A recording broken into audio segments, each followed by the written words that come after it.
Uma colega minha estava dizendo, vamos explorar a resistência à insulina e ver o que é. E é isso que é a hiperinsulinemia. E no diabetes, geralmente no diabetes tipo 2, você tem resistência à insulina e todas nós concordamos. E então, por que os nutricionistas prescrevem dietas de moderado a alto carboidrato para controlar o diabetes tipo 2? Uma condição em que você não consegue de fato controlar os carboidratos? Bem, é uma pergunta tão simples e eu fiquei absolutamente chocada. Depois que você vê algo, não consegue desver. E depois que ouve algo, não consegue desouvir. Eu estava em dúvida sobre continuar como nutricionista, e isso me deu o pontapé inicial na minha jornada.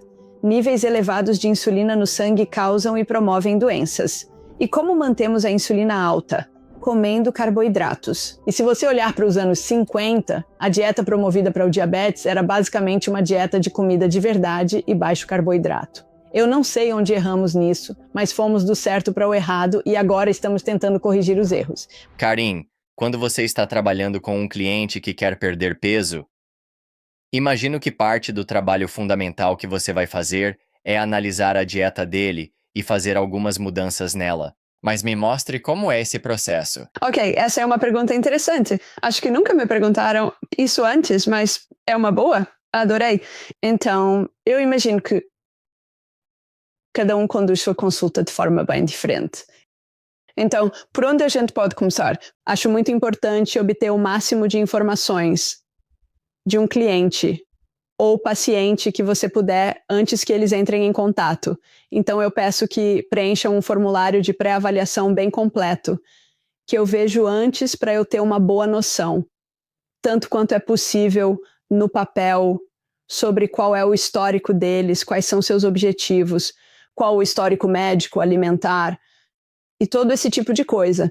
Então, quando me encontro com eles pela primeira vez, se você fosse um paciente agora, eu já saberia muito sobre você antes de começarmos. Então, conversamos, você preenche as lacunas e muita coisa fica de fora no papel, então acabamos descobrindo muito mais. E acho que o principal é complicado. Garantir que esteja totalmente alinhada com o que o cliente quer e muitas vezes tem que equilibrar isso com o objetivo deles. E também o que você oferece na primeira consulta. Sou nutricionista de consultório particular e acadêmica e tenho consciência de que as pessoas me pagam, então preciso oferecer um bom serviço. Grande parte desse serviço gira em torno do que e como conversamos, criando uma conexão, o que é muito importante, e o que é fornecido a eles no final da consulta. Não faço aquela coisa de toma aqui um plano de 6 semanas. Segunda, 8 da manhã, tenho que comer isso, aquilo e aquilo outro. Na consulta em si, depois que discutimos juntos quais são os objetivos do cliente, nós meio que negociamos o caminho a seguir em termos do que é sugerido. Não quero dizer prescrito, isso soa meio louco, mas em alguns casos é. O que é discutido é como o cliente, dentro do seu contexto, pode avançar e atingir o objetivo, com base nas necessidades de dieta e estilo de vida necessárias para levá-lo até lá. Imagino que você saiba que minha filosofia geral, a minha base de trabalho, é sempre comida de verdade. E dependendo do que o paciente quer, seja o que for que ele tenha, perda de peso, diabetes, ovário policístico, problemas intestinais, tanto faz. Geralmente tende para essa filosofia de redução de carboidratos, não porque eu imponho isso a todo mundo, mas basicamente porque as pessoas comem carboidratos demais no geral. E acho que a maioria das pessoas, se não todas, pode se beneficiar ao retirar alguns desses alimentos ricos em carboidratos altamente processados e focar mais na qualidade e quantidade do carboidrato. Falamos de dieta, estilo de vida, exercício, estresse. É muita coisa para discutir em uma consulta de 1 hora. Então, novamente, é o equilíbrio entre fazer o cliente falar e também escutar. E então, depois da consulta, que é toda online, eu não atendo mais presencialmente, graças à Covid. E depois eu digito. o plano e as estratégias deles e envio para eles. E então, no retorno, a gente faz mais aquela abordagem tipo coaching de saúde para ver como eles estão indo. Então, essa é meio que a versão resumida do que acontece na consulta. Certo, então para ver se eu entendi a parte da dieta. Comida de verdade está no topo de tudo. E partimos daí. Queremos remover os carboidratos processados e diminuir os carboidratos no geral. Para alguém que tem uma dieta padrão e quer perder, digamos, mais de 9 quilos, como você determina o quanto você reduz os carboidratos? Ótima pergunta. Acho que é um processo negociado em parte, mas também sobre ser capaz de ler em que pé eles estão, se alguém está. Eu peço para preencherem o que chamamos de recordatório de 24 horas. Antes, para eu ter uma noção. Sei que é só um dia, mas a conversa ajuda também. Você tem uma noção de onde a pessoa está. E normalmente ela está comendo 6 ou mais vezes por dia. Café da manhã, lanche da manhã, almoço, lanche da tarde, jantar, depois do jantar. E em algum momento do processo, a coisa geralmente desanda, normalmente, no lanche da tarde ou depois do jantar. E se alguém está ali só para perder peso e não tem pré-diabetes, diabetes tipo 2 diagnosticado ou qualquer outra condição caracterizada por resistência à insulina. E está numa dieta muito alta em carboidratos e a coisa está bem bagunçada.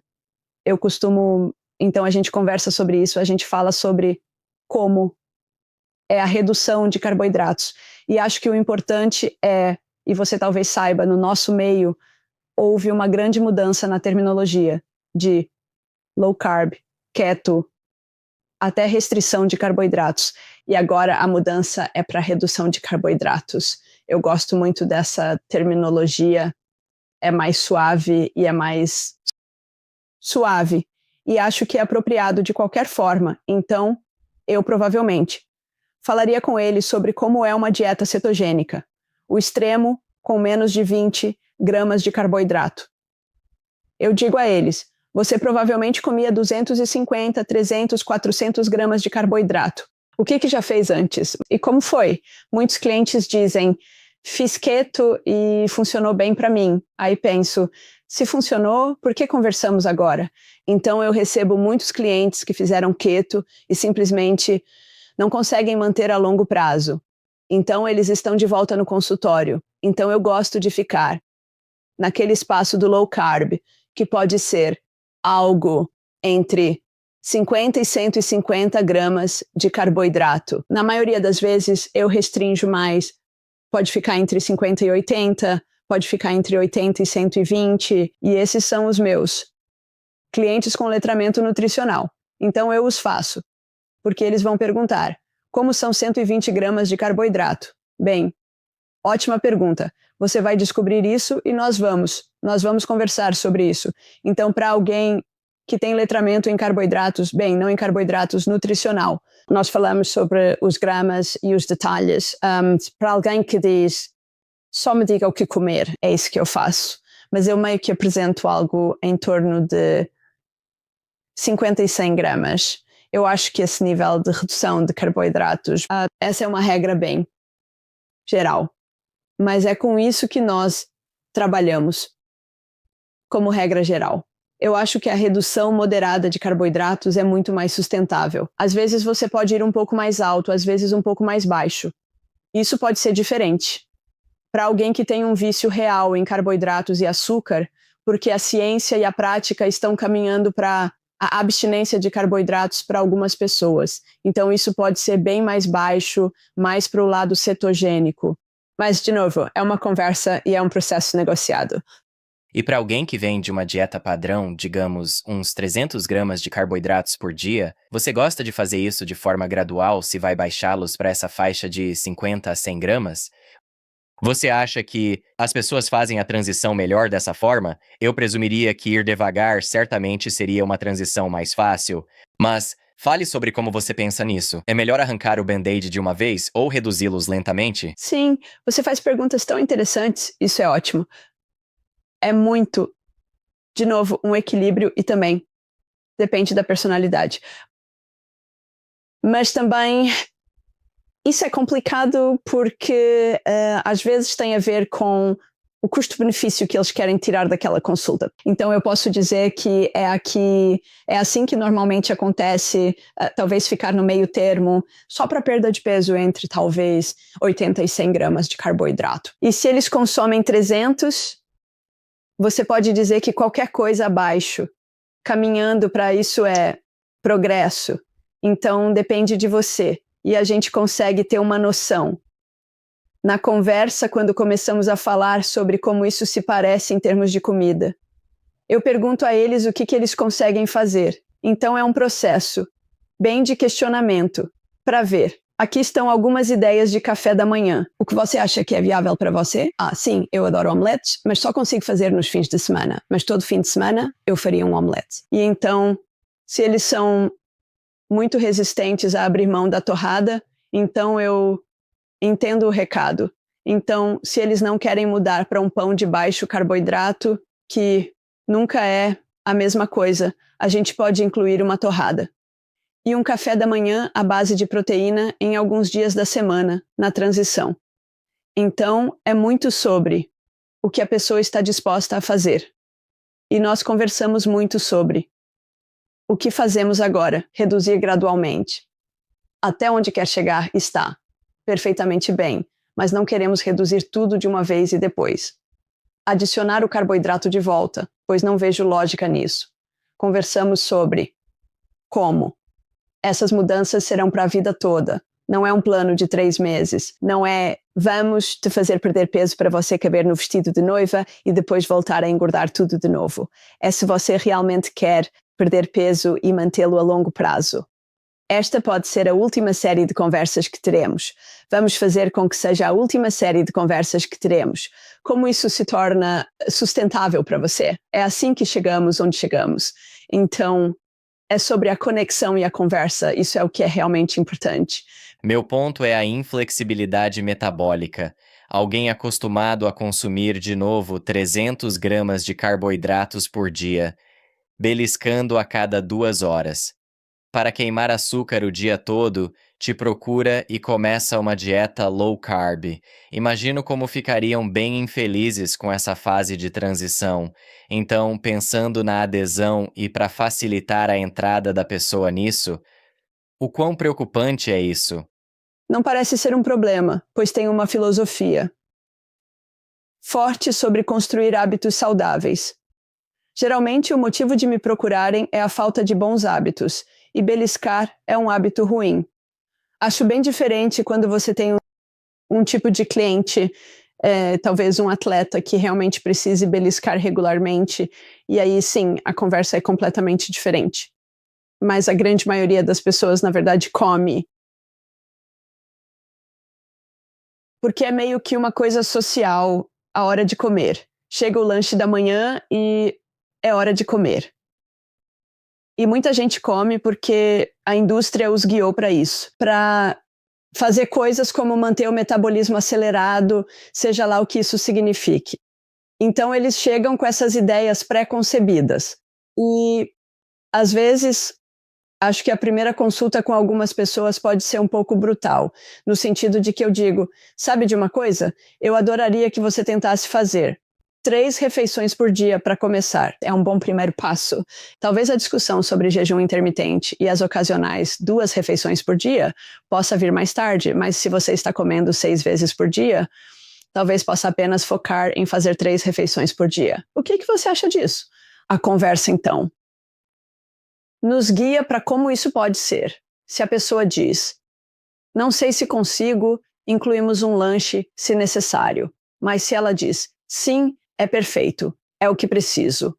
Então, não é bem passar de metabolicamente inflexível para mais flexível.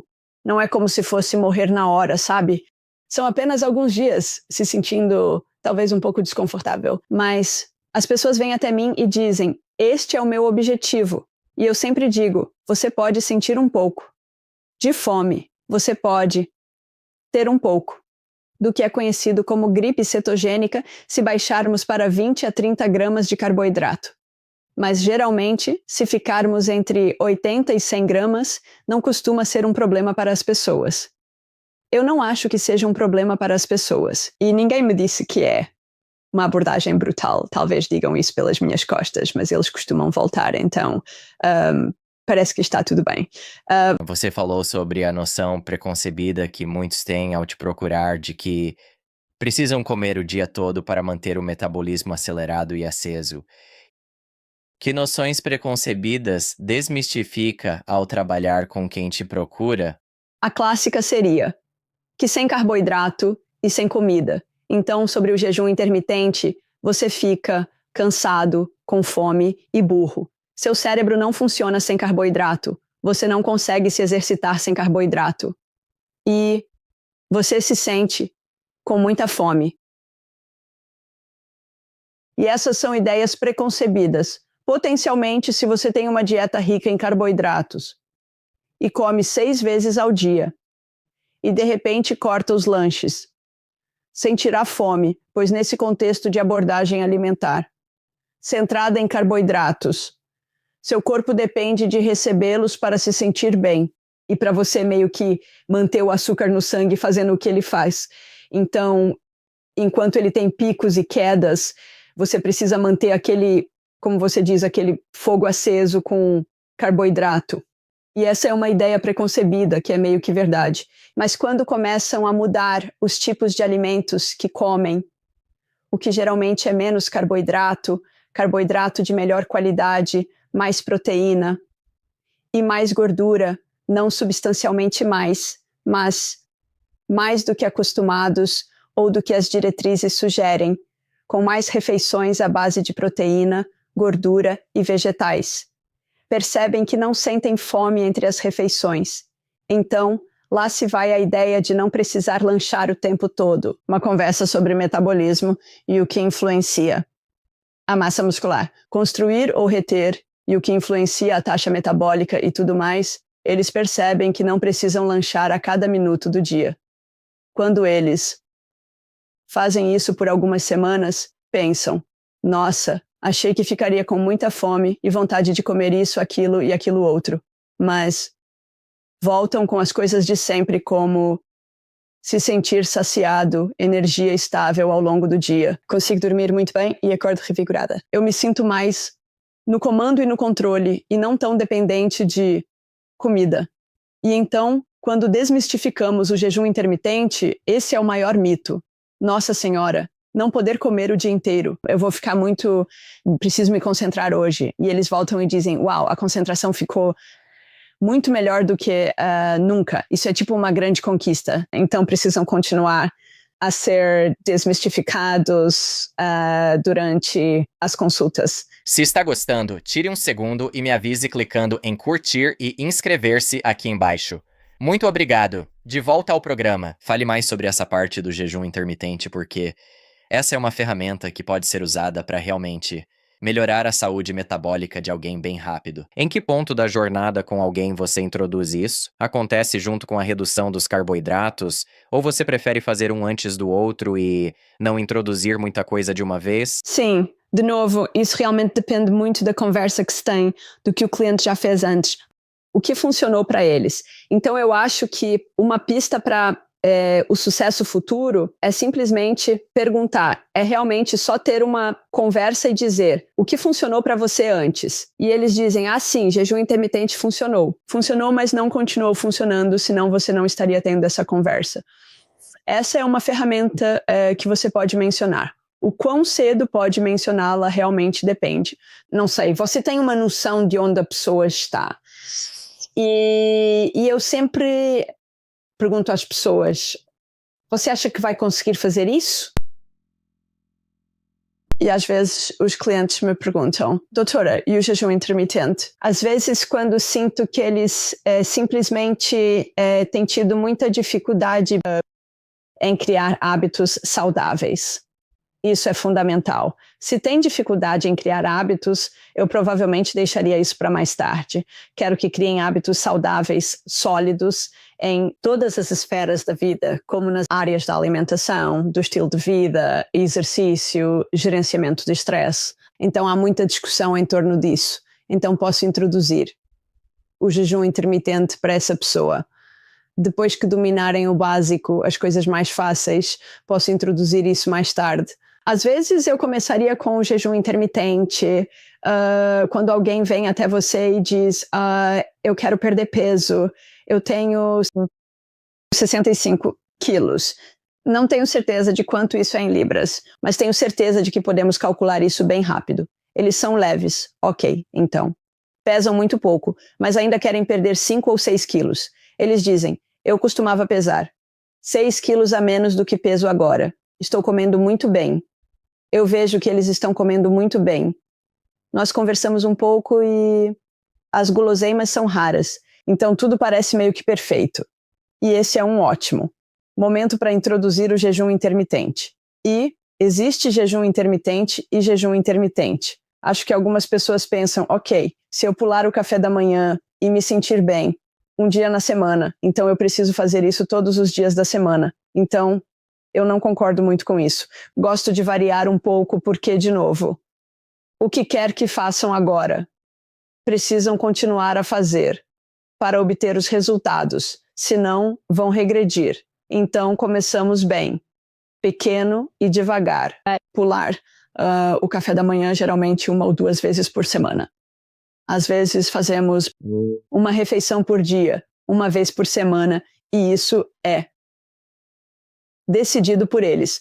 Posso dar sugestões e eles dizem, isso funcionaria muito bem para mim, porque segunda-feira sou muito ocupada, correndo para lá e para cá com filhos e trabalho. Se não tiver que pensar em café da manhã, almoço, é ótimo. Sim, mas não diariamente. É muito guiado pela conversa e pelo momento das pessoas, mas é uma ótima ferramenta para perder e manter pequenas quantidades de peso e também para ajudar a perder grandes quantidades de peso. Como você vê isso como uma ferramenta de longo prazo para alguém que está no peso ideal e só quer usar isso como parte de sua rotina saudável para manter a saúde metabólica? Parece que há alguma variação de pessoa para pessoa, mas, só para ter uma ideia geral, alguém como você, que é metabolicamente saudável e está no peso ideal, como você usa isso como uma ferramenta durante a semana? Sim, boa pergunta. Para mim, não é sobre o peso ideal. Quero ganhar mais músculo, o que provavelmente significará mais peso. Então, quero ser um pouco mais pesada.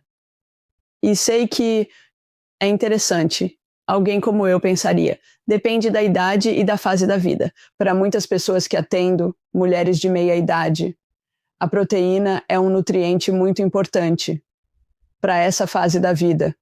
Se você consegue construir e reter o máximo de músculo após os 35 ou 40 anos, você se prepara para um bom futuro. Às vezes, o jejum intermitente, e há debate sobre isso. Quanto mais você faz, mais arrisca o ganho ou retenção de massa muscular. Então, deve-se ser muito claro e cuidadoso sobre como isso funciona. Então, você pode fazer jejum intermitente para perda de peso. Essa não seria a situação que falamos. Ou pode fazer jejum intermitente para um ótimo ganho de saúde. Então, talvez faça um jejum de 24 horas uma vez por mês ou algo assim só para meio que ter aquele pouquinho de período estendido de autofagia, catabolismo, mas não diariamente, quando poderia comprometer onde você está em suas metas de massa muscular, se você tem metas de massa muscular. Então, usar para perda de peso, mas usar para a saúde. É interessante, o jejum avançado é algo que eu não faço muito com meus clientes, mas falo sobre isso de vez em quando. De vez em quando eu recebo um cliente, porque eu só quero prevenir as doenças ruins e quero fazer o melhor para o meu corpo. E é aí que potencialmente falamos mais sobre jejuns mais substanciais. Talvez a cada poucos meses façam um jejum de 48 a 72 horas para otimizar a autofagia, para regular positivamente a sinalização de cetonas, a proliferação de BDNF. No cérebro, todos os benefícios. Podemos falar sobre isso de forma que não vá comprometer suas metas gerais ou massa muscular. Sei que houve debate sobre isso. Em que ponto você perde massa muscular? E talvez depois de cerca de 3 dias você perca. Mas aí o hormônio do crescimento entra em ação e chegamos a 5 dias e você não perde massa muscular. E então isso ainda precisa ser mais estudado, eu acho. Mas eu realmente acho que é uma ferramenta que as pessoas podem usar. Eu também acho que é uma ótima ferramenta para pessoas que são metabolicamente saudáveis, que são exigentes com suas dietas e rotinas. Então, eu pareço bem exigente com minha dieta e rotina. Eu meio que gosto de ter certeza de que eu sei o que vou comer. Minha geladeira está do jeito que eu quero, meu armário está do jeito que eu quero, mas de vez em quando as coisas meio que desandam e estou correndo para o trabalho e não preparei meu almoço ou algo assim. Vou ao trabalho, as opções não são boas. Ótima chance para jejum intermitente. Então, eu simplesmente faço isso. Quando me organizo de novo, horas depois, volto a comer de forma saudável. Você pode usar isso quando se encontra em uma situação em que a comida exposta não é o que você quer escolher, pois não está de acordo com seus objetivos. Então, essa é outra maneira de usar isso, desde que não aconteça diariamente. Para isso, você realmente tem que ser bem organizado. Você mencionou. Responde a sua pergunta? Sim, ótimo. Chamou. Você mencionou Ok, a muito legal. sinalização de cetonas, o que me chamou a atenção. Para quem faz muito do que falamos hoje, reduzindo carboidratos, talvez começando o jejum intermitente, provavelmente, em alguns momentos, entrará em cetose.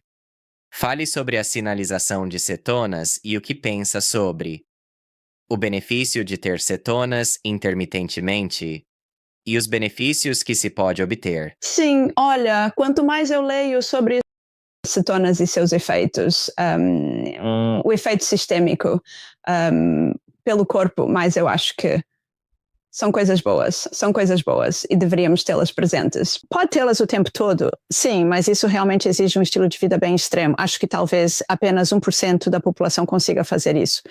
E então você poderia ciclar, eu acho, o que seria uma abordagem mais flexível. Então, se você está vivendo em um espaço com carboidratos moderadamente baixos, acho que é bom de vez em quando forçar os limites para baixar os carboidratos ou fazer um jejum intermitente, como você diz, para ter um alto nível de cetonas circulando.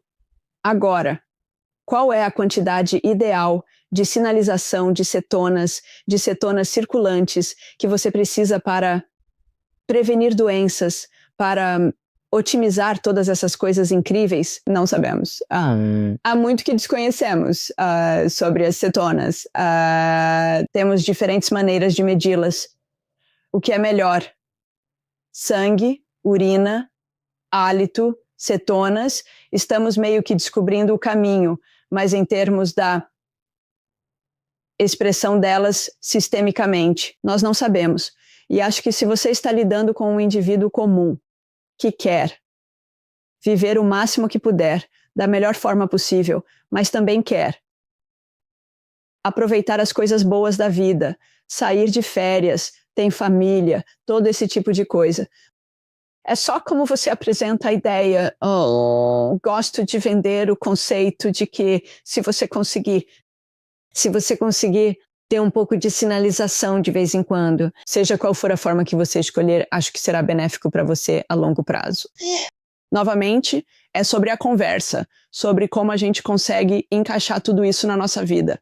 Adoraria ter mais cetonas, com mais regularidade, mas gosto demais de comida, e isso é um grande desafio para mim. E provavelmente eu não consigo tanto quanto eu realmente gostaria, e preciso me colocar na mentalidade correta para que eu possa fazer isso. E isso envolve preparar a sua mente para isso.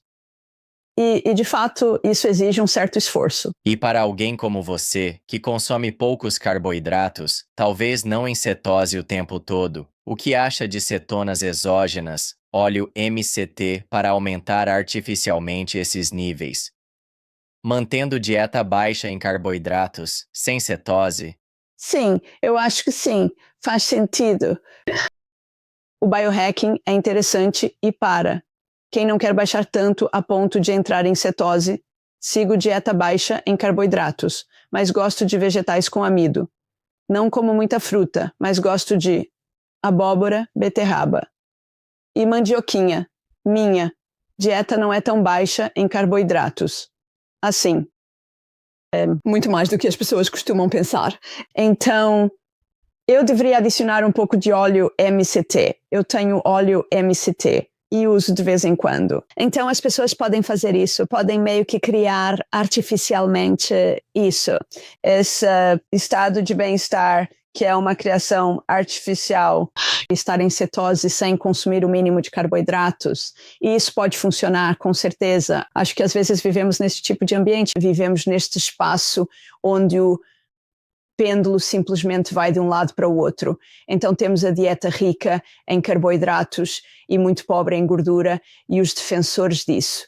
E então há toda essa coisa sobre baixo carboidrato e de repente o pêndulo balança e todo mundo está fazendo cetose, colocando óleo MCT no café, comendo muita manteiga e creme, a ponto de que, na verdade, estou vendo mulheres de meia idade engordando porque estão colocando óleo MCT no café e você meio que perde de vista o básico. E você vê muito isso, todo esse balanço do pêndulo. Nossa, você vê isso na política, sobre a qual não quero falar.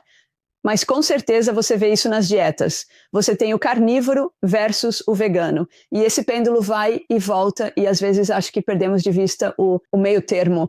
Na verdade, temos alguns princípios básicos de comida de verdade que podemos aplicar se você quiser evitar animais, se quiser evitar plantas, esse tipo de coisa. Se você quiser aproveitar um pouco da cetose, pode fazer um pouco disso, um pouco daquilo. Eu não gosto da palavra moderação porque acho que certamente os nutricionistas são criticados por recorrerem à palavra moderação, que é uma palavra boba, como dieta balanceada, moderação e equilíbrio, é uma palavra vazia. Para pessoas que não conseguem se decidir, mas eu acho que há algum valor em trazer esse balanço do pêndulo de volta para o centro. Então, não tenho problema com pessoas usando óleo MCT. Com certeza, não tenho problema com pessoas que querem fazer biohacking e usar cetonas exógenas. Então, cetonas exógenas para obter essa clareza mental, para obter aquele tipo de sensação da sinalização das cetonas que elas querem ter por períodos de tempo, mas para o indivíduo comum que está apenas tentando perder peso e ser saudável, pode não ser apropriado. Certo, para o indivíduo comum, comida de verdade, reduzindo carboidratos, talvez em cetose, talvez com jejum intermitente. E quanto a suplementos gerais para acompanhar isso, é algo de que você é fã? Eu não costumava ser fã de suplementos. Acho que os nutricionistas são muito conservadores. Essa era a minha versão antiga. Eu era muito conservadora e certamente mudei minha filosofia substancialmente em relação a 20 anos atrás. Mas eu costumava ser... Falamos sobre comida em primeiro lugar. Eu costumava ser do tipo apenas comida. E eu acho que pensar que você pode obter todos os seus nutrientes da comida hoje em dia, simplesmente não tenho certeza de que podemos fazer isso. E eu escrevi alguns artigos com alguns colegas sobre modelar dietas de baixo carboidrato e analisar a disponibilidade de nutrientes nesses tipos de planos hipotéticos. E muitos desses planos hipotéticos são ricos em nutrientes, o que é ótimo. Mas se você olhar a quantidade de lição de casa que você tem que fazer para criar um plano bem formulado, e os que fizemos foram modelados com base na média.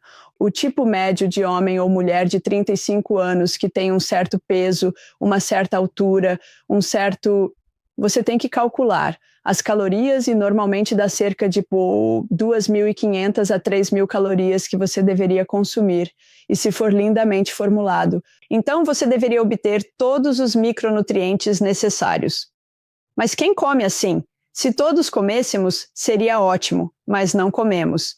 E com jejum intermitente, pulando refeições, sua ingestão de nutrientes será ainda menor. Aí você adiciona alguns problemas de saúde mental. E o nosso mundo simplesmente não está dando conta dessa crise de saúde mental no momento. E você pensa na demanda metabólica que isso traz e na renovação de nutrientes como vitaminas B, magnésio, zinco e na renovação necessária para esses estados de saúde mental intensificados. Eu simplesmente acho que a suplementação é algo de que me tornei uma fã maior e eu sou definitivamente fã de proteína em pó. Isso porque a prioridade da proteína em certas idades e fases da vida é realmente importante. E acho que às vezes obtê-la da comida é simplesmente... Você pode obtê-la da comida. Com certeza, é fácil de fazer, no papel, mas na realidade, se você quiser fazer isso, de uma forma que seja conceitualmente de alta qualidade. Focando na proteína, é como se você tivesse barras de proteína em todas as refeições. Acho que a proteína em pó é muito boa para suplementar vitaminas e suas refeições de café da manhã, para aumentar a proteína. Não é para todos, mas sou fã da suplementação de proteína para muitos. Também sou fã de usar um multivitamínico, multimineral, geral, tipo um pó super verde.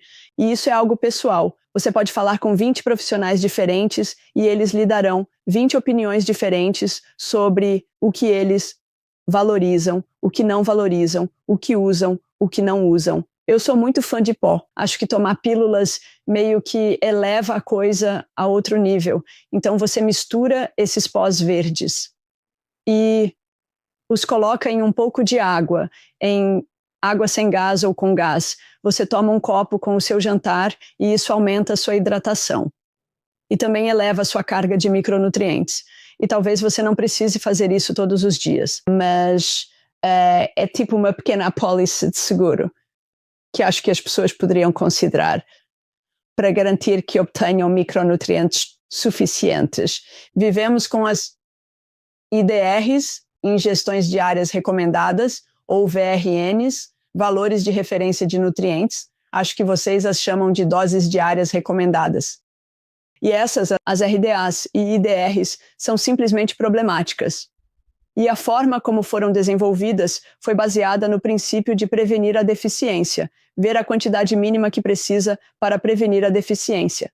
Queremos viver assim ou em um estado de micronutrientes otimizado? Então, essa é outra questão. E depois a questão de como nossa comida é produzida e que tipo de destruição de micronutrientes temos ao longo do caminho no cultivo de nossa comida e no processamento de nossa comida e tudo mais. Eu simplesmente acho que às vezes um suplemento, de vez em quando, pode ser útil. E claro, a suplementação para pessoas que têm deficiências em certas áreas, como ferro e B12, que são comuns. Acho que o magnésio é um suplemento interessante que muitas pessoas precisam reforçar. É tão benéfico para tantas coisas que sou fã novamente de magnésio em pó, em certos casos.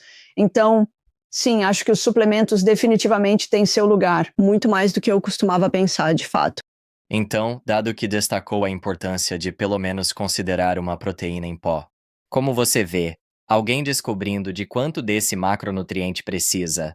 Porque falamos sobre carboidratos de forma geral em reduzi-los. Demos uma estimativa aí entre, digamos, 50 e 100 gramas por dia. Mas precisamos garantir calorias e nutrição suficientes no dia. Reduzindo carboidratos, naturalmente preencheremos com proteína e gordura para equilibrar. Então, quando você olha para a proteína, como você faz para calcular esse macro? Sim, tenho sorte. Os clientes que me procuram têm bom letramento nutricional. E eu gosto de... eu realmente não gosto de mantê-los dependentes. Não é um modelo de negócio muito lucrativo, mas como sou acadêmica, não sou.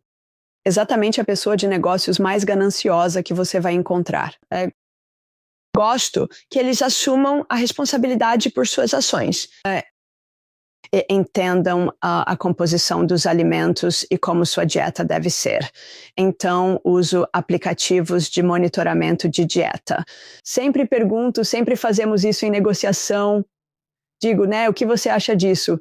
E eles dizem, sim, já usei este antes e é muito bom, tipo, não precisa usá-lo pelo resto da vida, mas para fazer sua lição de casa e descobrir o que estou falando quando digo para consumir 60 gramas de carboidrato ou 110 gramas de proteína. É preciso fazer a lição de casa e geralmente estão abertos. Gosto bastante de um aplicativo amigável para Nova Zelândia e Austrália, chamado Easy Diet Diary. Mas você tem o Chronometer, você tem o Fat Secret, você tem o MyFitnessPal, você tem todos eles.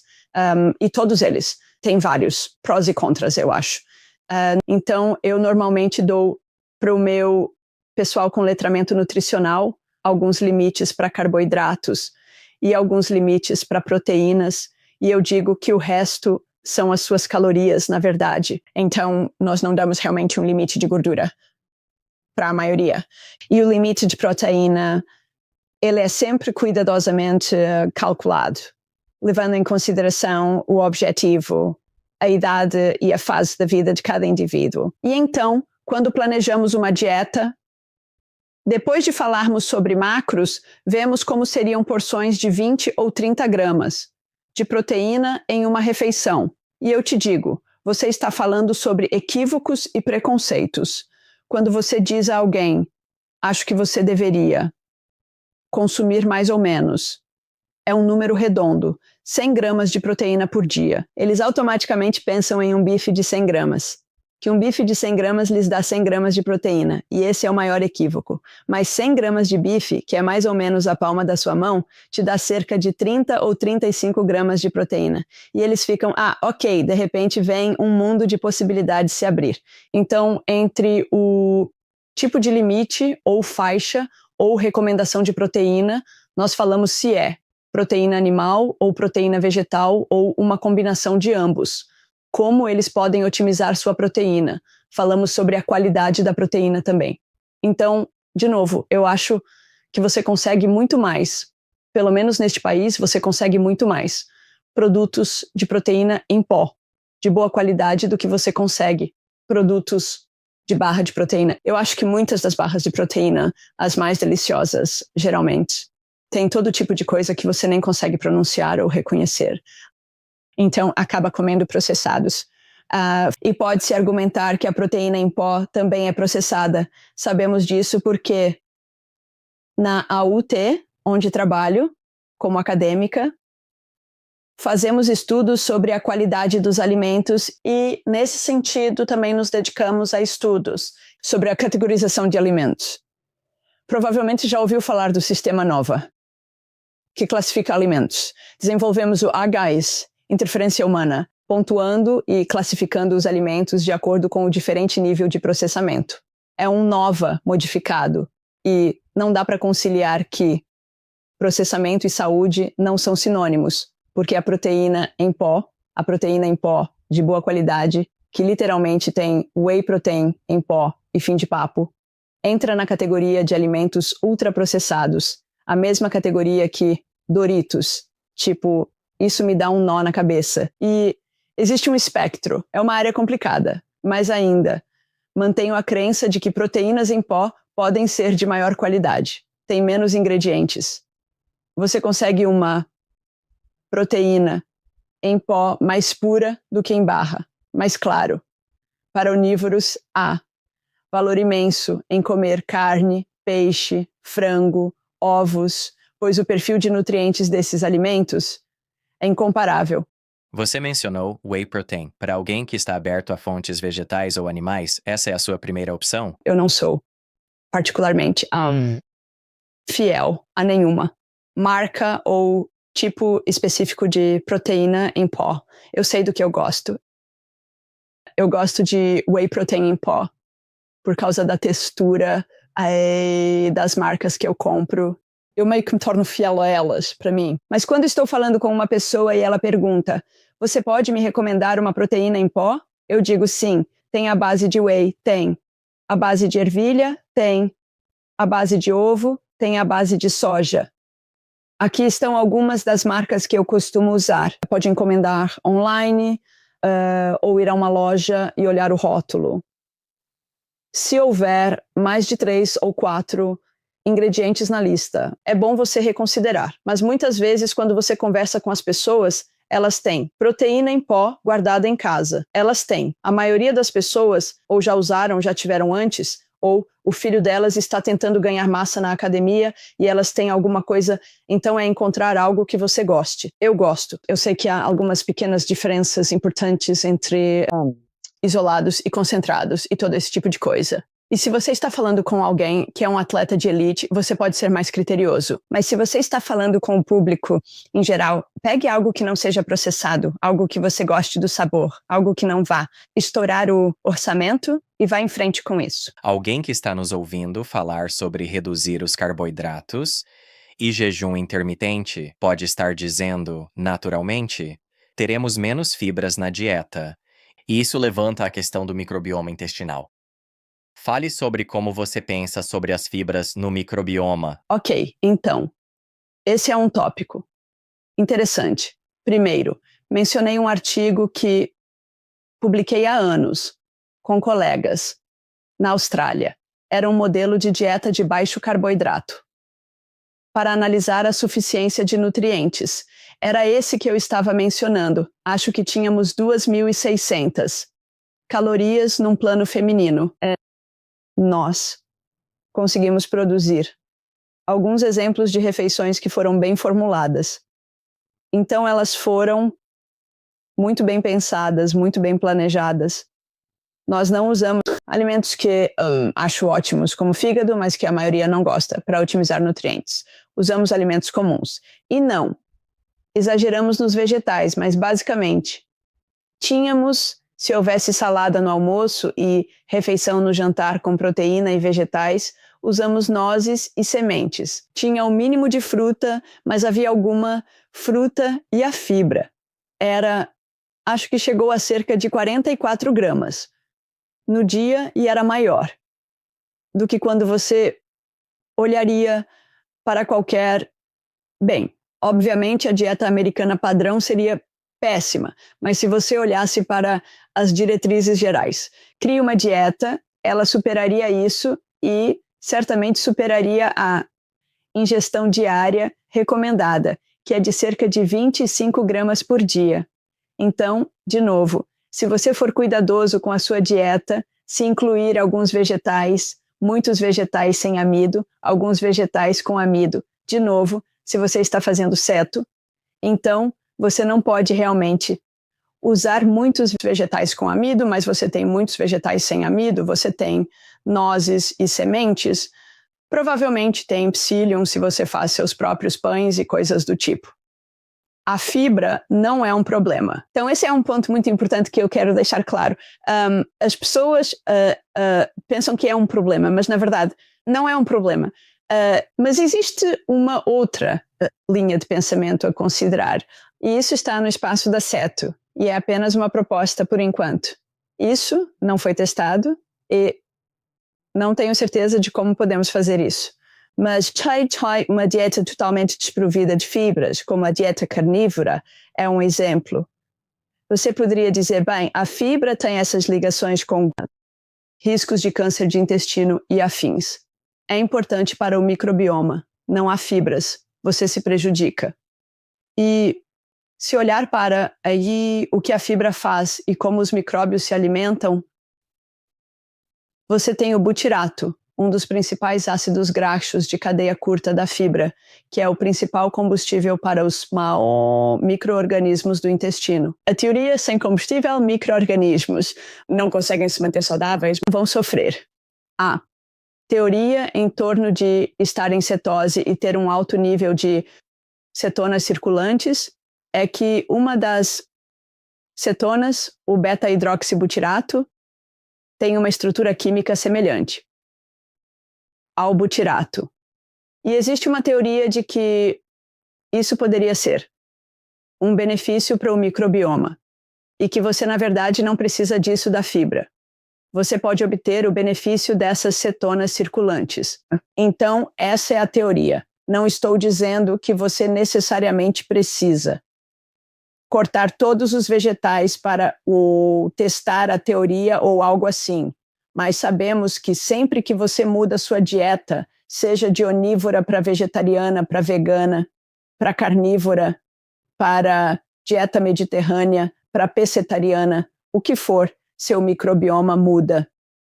E muda muito rapidamente. Leva cerca de 48 horas para o seu microbioma mudar e se adaptar. Nós sabemos muito mais do que sabíamos sobre o microbioma, mas ainda sabemos muito, muito pouco sobre o microbioma. É uma prescrição dietética para otimizar o microbioma e a saúde a longo prazo. Estamos tateando o caminho. Então, primeiro, você pode ter fibra suficiente se quiser, e acho que as pessoas precisam priorizar vegetais. E segundo, se está por qualquer motivo na dieta carnívora.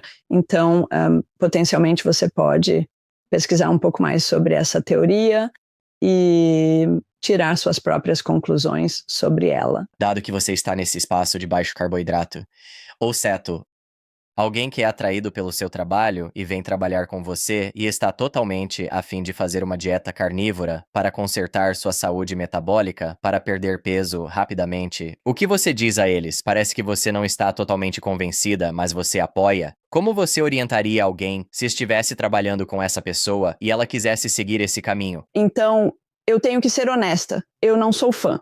Se você quer fazer a dieta carnívora para perder peso, eu não sou fã.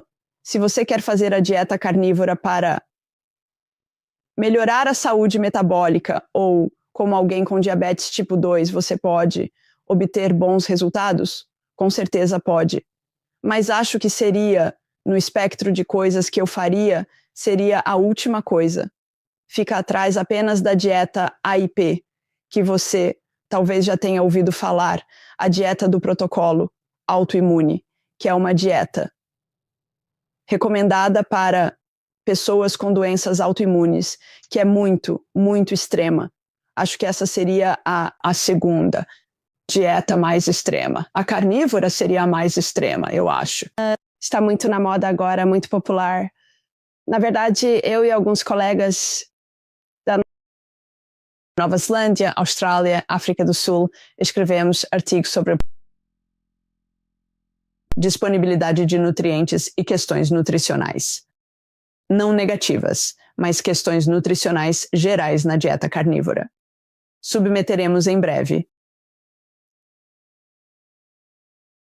Acho que, se alguém vem a mim e diz, já fiz isso, já fiz aquilo, tenho artrite severa ou problemas intestinais graves, e tentei tudo, tentei alimentação integral, melhorei um pouco, não totalmente, e fizeram tudo o que eu normalmente os colocaria para fazer e dizem, ouvi falar dessa dieta carnívora, o que você acha? Eu diria, pode ser uma opção. Pode ser uma opção. Tive clientes na dieta carnívora que apoiei. E alguns tiveram muito sucesso com ela. Não digo alegria, mas sucesso metabólico. Descobriram que isso os ajudou muito e alguns que não. Então, eu apoio.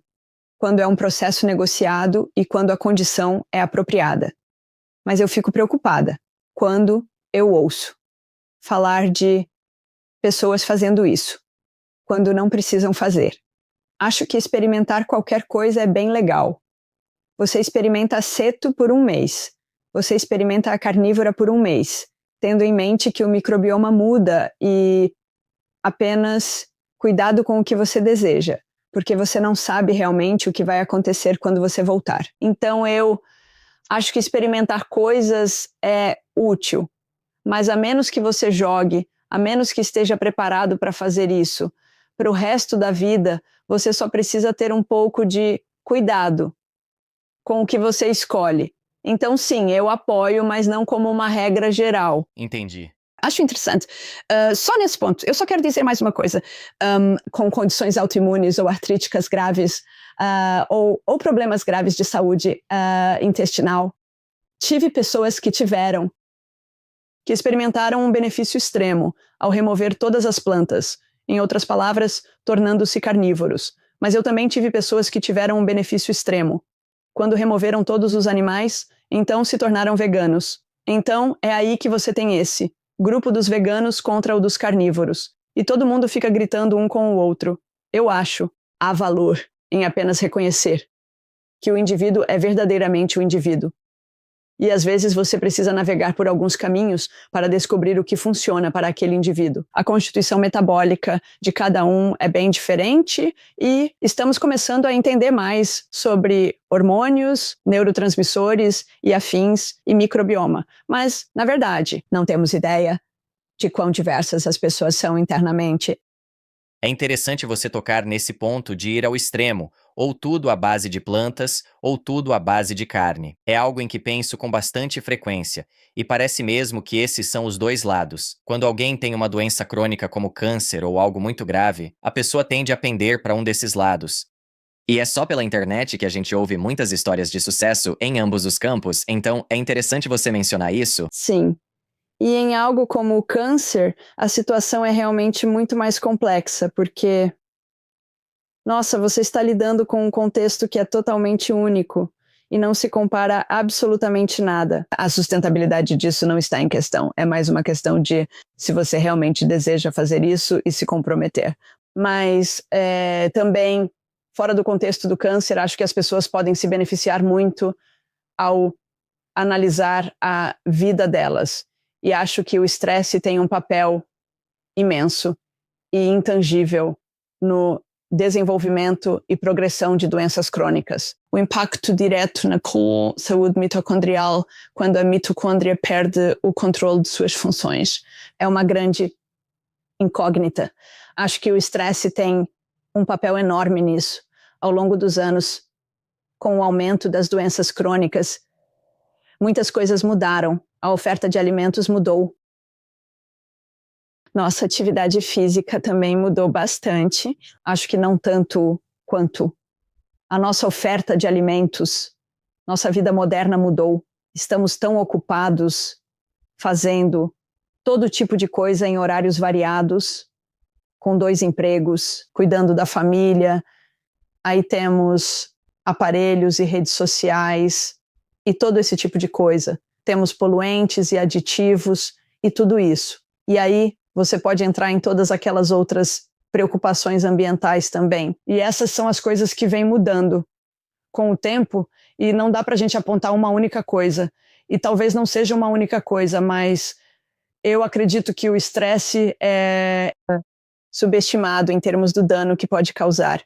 As pessoas primeiro pensam, vou mudar minha dieta. E eu sei que preciso ser mais ativo e que suplementos posso tomar para melhorar? E, na verdade, se você apenas fizesse um pouco de respiração nasal todos os dias, isso poderia ser o que te deixaria bem. Então, eu acho que a importância disso é muito grande. Bem, o desafio do estresse é que ele é mais subjetivo, enquanto que, voltando à dieta e aos suplementos, você pode olhar para trás no fim do dia e ver exatamente o que tomou ou o que comeu, e avaliar se fez um bom trabalho nesse campo. O estresse, como você disse, redes sociais, todos esses estímulos diferentes ao longo do dia, é uma área muito cinzenta e é muito difícil avaliar onde você está nesse espectro e a partir daí fazer mudanças claras. E para adicionar outra camada ao estresse hormético, Exatamente. coisas como jejum, exercício, saunas, banhos frios, onde o estresse na dose e horas certas traz benefícios.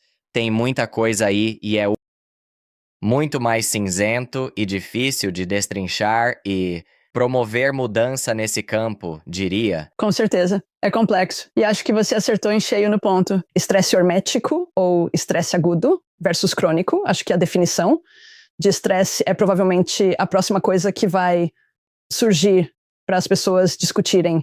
Porque eu só acho que isso não recebeu nenhuma atenção. Talvez não se saiba nada sobre isso. Eu sei que temos o agudo versus o crônico, mas o que isso realmente significa? É o estresse de um dia agitado? É isso mesmo? É prejudicial ou é aquele crônico? É a morte de um ente querido? É esse tipo de estresse? É estresse financeiro? É que tem tantas coisas envolvidas. Como se define estresse? Essa vai ser a questão. Sabemos qual estresse será prejudicial, mas não temos certeza sobre a extensão do nível do estresse benéfico. Exemplos clássicos. Então, Os CGMs, monitores contínuos de glicose, são brilhantes e vão simplesmente explodir. Será o próximo aparelho a explodir. Já está explodindo. Além do mundo dos diabéticos. E acho que, se você olhar para... Quando eu usei um CGM, quando o testei pela primeira vez há vários anos, e o que ficou muito claro para mim desde aquela primeira vez é que, sim, a ideia é manter o açúcar no sangue estável, numa linha reta, o máximo que você puder. Enquanto se está vivo, obviamente. E eu me lembro de fazer várias coisas e eu sempre nado no mar depois de correr. É bem diferente de um banho de imersão em água fria. Bem, isso depende muito do lugar e da época, mas eu me lembro de estar usando um CGM em maio, bem na virada das estações. O tempo estava ficando frio, era ali pela Páscoa, e eu fui nadar depois da corrida. Olhei o padrão do meu CGM. No final, meu maior pico foi quando nadei depois da corrida, e isso é estresse hormético, mas... Sabemos disso? Sabemos, temos algum sinal para mostrar? Se você faz banhos de imersão fria regularmente, se tem grandes picos de açúcar no sangue, isso é realmente bom ou não? Nós não sabemos e poderíamos arriscar um palpite. Talvez seja algo agudo, não sabemos. Mas ficamos fixados em quão benéficos os banhos de imersão fria serão. E isso foi no oceano, na Nova Zelândia, em maio. Vamos ser sinceros, não eram os lagos gelados do Canadá. E não era uma piscina de imersão fria com gelo, onde imagino que a resposta seria enorme. Isso é bom a longo prazo, regularmente? Não sei. Há tanta coisa que não sabemos. Desculpe pela história aleatória. Só pensei em mencioná-la. Não, essa é uma boa introdução à saúde metabólica como um todo, já que você fala sobre os níveis de açúcar no sangue, e isso se conecta com a perda de peso do início, mas com pequena mudança de foco. Vamos falar sobre a saúde metabólica como um todo agora. Isso, de novo, se encaixa em perda de peso com baixo carboidrato, doenças crônicas como um todo, mas regular esse açúcar no sangue e, então, seu papel na elevação da insulina com picos e depois a doença crônica. Sim, então, de novo, insulina e glicose, essas são duas conversas enormes, e acho que temos sido muito focados na glicose. Até hoje. E a insulina está começando a ganhar espaço na pesquisa, nas conversas. Uma doutoranda que eu tive há vários anos, eu e o professor Grant Schofield, com quem trabalho, tivemos uma doutoranda que agora é a doutora Catherine Crofts, e ela fez parte do trabalho fundamental sobre hiperinsulinemia. Ela entrou em contato com o falecido Dr. Joseph Kraft, que tinha este enorme banco de dados do trabalho de sua vida, analisando padrões de 5 horas de glicose e insulina, ensaios de insulina, algo meio inédito, na verdade. E ele tinha escrito este livro e ninguém nunca tinha ouvido falar dele. Ele estava na casa dos 90 anos e Catherine o contatou e ele enviou a ela este banco de dados nestes disquetes. As pessoas nem sabem o que é isso. E ela pegou os dados, fez toda essa análise e descobriu que, então, dos 5 padrões de Kraft do estado da insulina após uma refeição pós-prandial, então você tinha as respostas de glicose e insulina e basicamente descobriu que em cerca de 2/3 desses indivíduos que tinham tolerância normal à glicose após uma refeição tinham a insulina comprometida. E isso nunca seria descoberto na medicina moderna. Você faz um teste de tolerância à glicose e sua glicose sobe e desce direitinho. Ótimo, você está bem. Volte em 5 anos para outro check-up. Enquanto isso, sua insulina está fervilhando, levando muito tempo para baixar. E enquanto ferve, em níveis altos, está criando danos no corpo, está criando inflamação e estresse oxidativo e, basicamente, tudo que toca, cronicamente está causando problemas nos diferentes sistemas do corpo. E as patologias da doença estão se desenvolvendo sem que médicos, saibam que o paciente está, na verdade, a caminho da doença. Então, este trabalho continua. E acho que isso está entrando na prática. Existem profissionais que estão fazendo isso de forma condensada, ensaios de insulina de 2 horas após uma refeição, porque podem dizer muito sobre o estado metabólico. Mas a insulina aguda é importante também. Na verdade, ela é anti-inflamatória, enquanto cronicamente é inflamatória. Então, é complicado. E, claro, medir a insulina é muito complicado. É um dos hormônios mais lábeis que existem. Então, de novo, quando você mede a insulina de jejum, você diz, sim, a insulina de jejum está normal. Mas, na verdade, se você a medisse, se fizesse 10 medições na próxima hora, você poderia ter 10 comentários diferentes sobre o estado metabólico daquele indivíduo.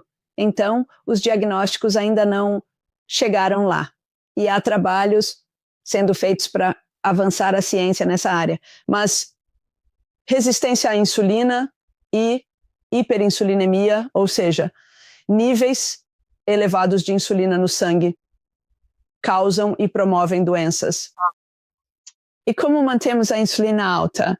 Continuando a comer carboidratos. Como baixamos a insulina? Reduzindo os alimentos açucarados. Que causam isso? Sabemos que proteína e gordura também têm a capacidade de elevar a insulina, mas nem de longe. Na mesma medida que a glicose.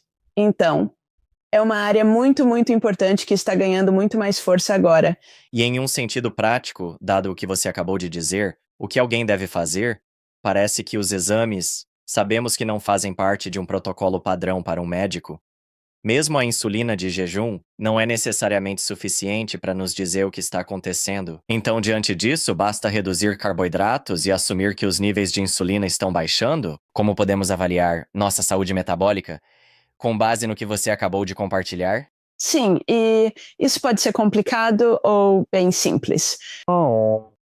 Bem, sim, pode ser complicado fazer seu painel padrão, onde você obtém seus lipídios sanguíneos são tão abertos à interpretação. Todo o desastre do colesterol total e LDL, que é fundamental, mas triglicerídeos no painel lipídico, triglicerídeos e HDL são marcadores sólidos para observar, combinados com sua pressão arterial e sua circunferência da cintura e seu peso e todas essas coisas juntas são importantes para avaliar a saúde metabólica, eu acho.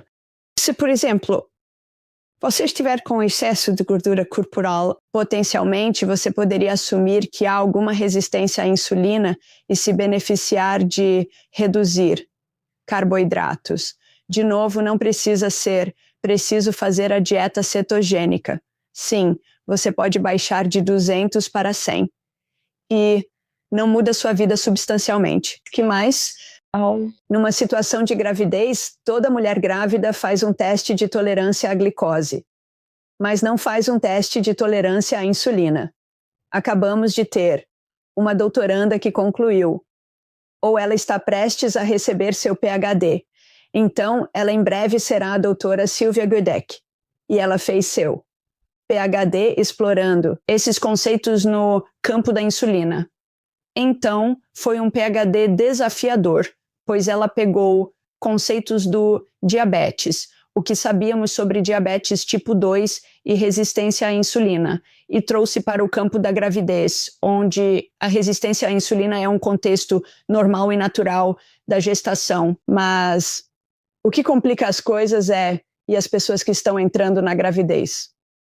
Se há mulheres que têm disfunção metabólica pré-existente, então elas podem ter altos níveis de insulina circulando, podem ter resistência à insulina, mas você nunca saberia por que elas são intensas, razoavelmente magras. Obviamente, se elas têm excesso de gordura corporal, há algumas suposições que você pode fazer.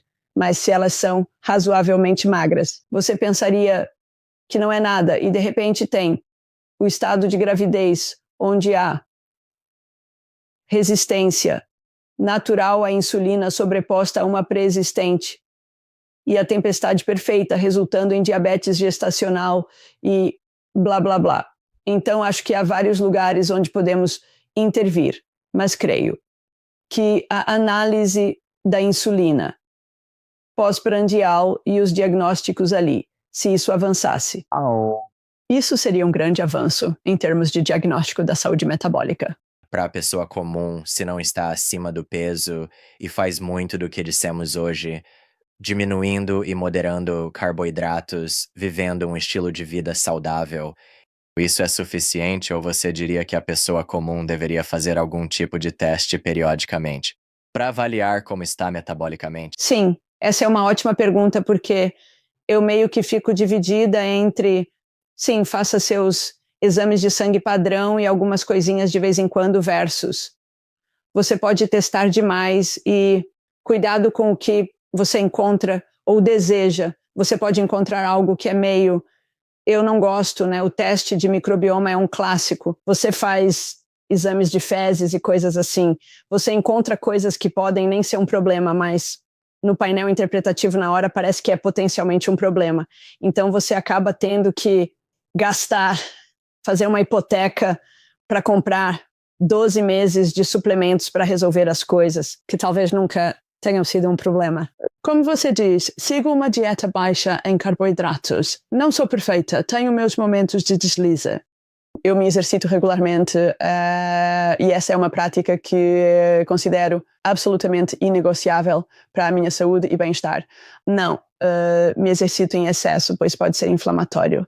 Então, encontrar o equilíbrio do que faço e a frequência e quantidade são importantes. E quando como carboidratos, porque certamente, como qualquer amigo ouvindo isso, vai me matar se eu disser que estou numa dieta cetogênica. Eles já viram. Meu peso simplesmente não muda, então eu sou metabolicamente bem regulada, sou muito sensível à insulina. Isso pode mudar amanhã, não sei. A verdade é que em algum momento da vida o nosso corpo passa por transformações e pode ser na perimenopausa, menopausa, época em que você se torna mais resistente à insulina e então tudo tende a desandar. Tenho muitas clientes que dizem, eu costumava ser magra como você e agora tenho esse pneu em volta da barriga. Então, as coisas podem mudar a qualquer momento, mas se você pode comer carboidratos e não engorda e está fazendo tudo o que precisa fazer, então você pode dizer com certa segurança que é sensível à insulina. Você pode tentar viver sua vida para garantir que mantenha esse benefício da sensibilidade à insulina fazendo todas essas coisas. Comer bem, se exercitar, controlar o estresse, sair ao sol, ouvir sua comunidade, ter muitas amizades e todo esse tipo de coisa. O cenário tipo zona azul. Se você consegue viver uma vida plena nesses aspectos, então você está fazendo o melhor por si mesma. Olha, você fala sobre diagnósticos. Existe aquela controvérsia entre o colesterol LDL e se causa problemas cardíacos. E então você tem seu score de cálcio. Agora pode fazer um teste de score de cálcio e ver de fato quanto. Acúmulo de cálcio, que indica placas que se acumulam nas artérias e os dois não são. Eles não se alinham. Pode-se ter LDL muito alto e score de cálcio zero e vice-versa. Potencialmente, para o coração, ter um score de cálcio pode ser algo a se fazer. E se você é metabolicamente sensível, não estou sempre convencida de que terá um score de cálcio de zero.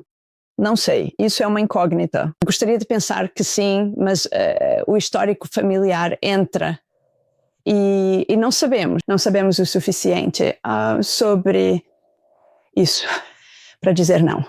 Se você é magra e faz todas as coisas certas, então sim, é isso. Voltando à parte do exercício, Para alguém que quer incluir isso em sua rotina, o que deveria ser feito para manter a saúde metabólica e, consequentemente, a saúde geral? Como essa pessoa monta isso? O que ela deve garantir que inclua nesse plano? Então, quando se olha como a ciência e a prática do exercício evoluíram nos últimos anos. Há uma grande compreensão sobre como muito exercício intenso ou de longa duração não é realmente bom para você a longo prazo. Então, se você está correndo maratona ou ultramaratona, atrás de ultramaratona, você terá algum efeito protetor por ser um indivíduo ativo, mas o estresse oxidativo que isso causa pode não ser a melhor coisa. Então, o HIIT surgiu, o treinamento intervalado de alta intensidade, surgiu o CrossFit e o F45, e pular como louca por 45 minutos. E você vê muitas, digamos, mulheres perto da menopausa ou da época querendo perder peso, então fazem F45, pulam com os de 18 anos colegas na aula e causam inflamação, cortisol sobe e hormônios do estresse, e elas simplesmente não chegam a lugar nenhum. Então acho que o exercício deve ser contextual à idade e fase. Quando jovem, pode se safar de muita coisa. E acho que quando jovem, fazer coisas como exercícios mais extremos, como o CrossFit e a corrida de maratona, é ótimo para formar um exercício, um desejo de se exercitar por toda a vida. E eu encorajaria isso. Mas, à medida que você envelhece, as coisas mudam.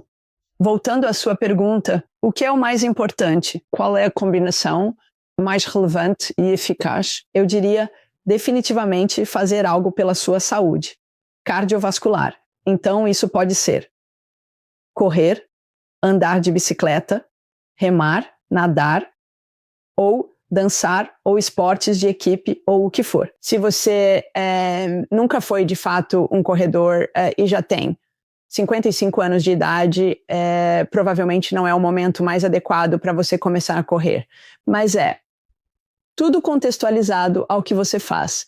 Se você era ciclista de resistência e está ficando mais velho, há uma mudança para as e-bikes. Ainda pode ter treino razoável em uma e-bike, se for honesto com isso. Mas sempre pode fazer exercício cardiovascular e caminhada rápida.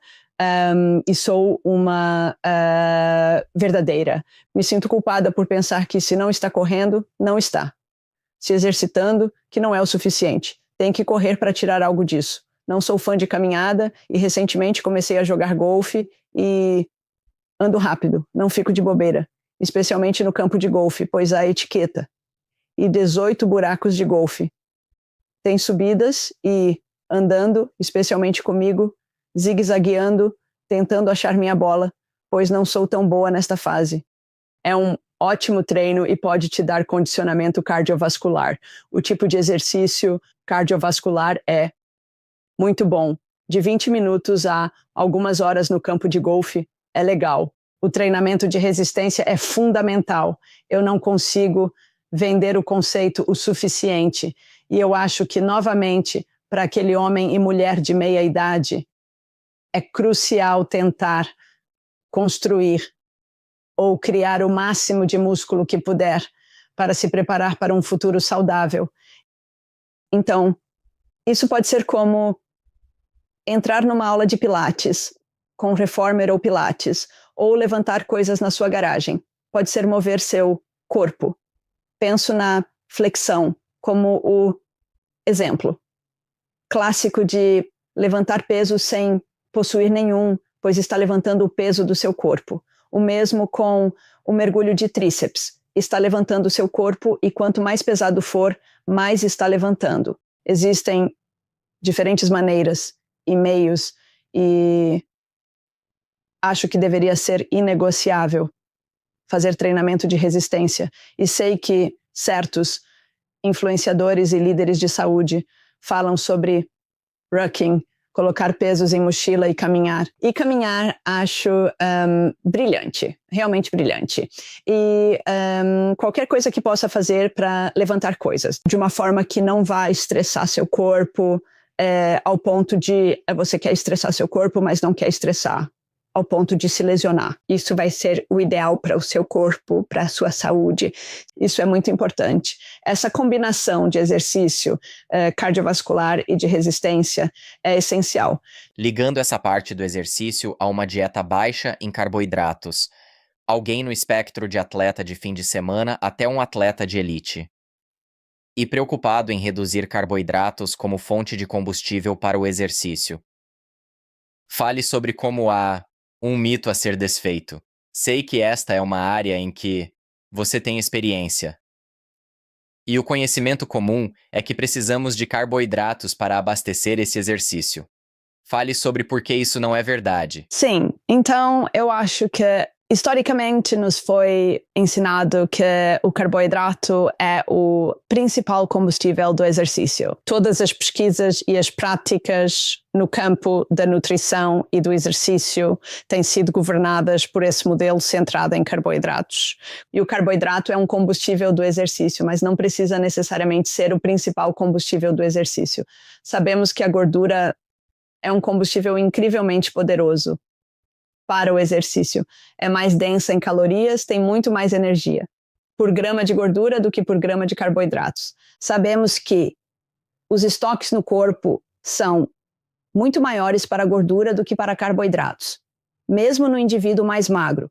O indivíduo mais magro tem muitas calorias de gordura nele, enquanto a maioria das pessoas só tem cerca de 500 gramas de carboidrato que armazenam no fígado e nos músculos, a qualquer momento.